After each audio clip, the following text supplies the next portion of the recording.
चला कार्यकर्त्यांनो, काय दिलंय तुम्हाला? 3, 8, 13, 18 अशा संख्या वाढत चालल्या ते, आणि त्यांनी सांगितले ही अंकगणितीय श्रेणी आहे. कसली बाळांनो? अंकगणितीय श्रेणी.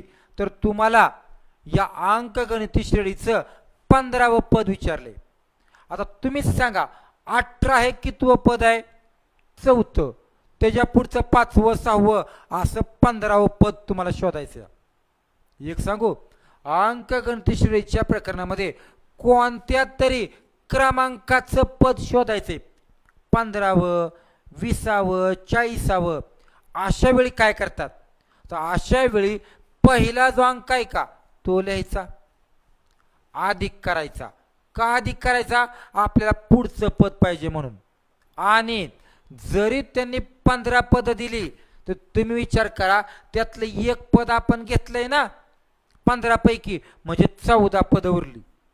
म्हणजे इथं किती जरी पद दिली तर आपण एक कमी करायचा. आणि याला गुणायचं कशाने माहिती आहे का?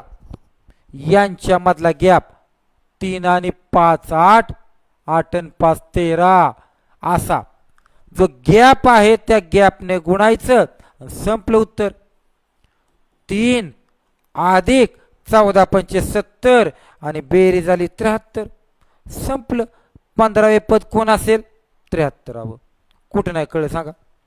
अशाच प्रकारचं पुढचं उदाहरण आहे. हे उदाहरण तुम्ही सोडवायचं आणि बाळांनो कमेंटमध्ये मला याचं उत्तर पाठवायचं. ठीक आहे? ओके.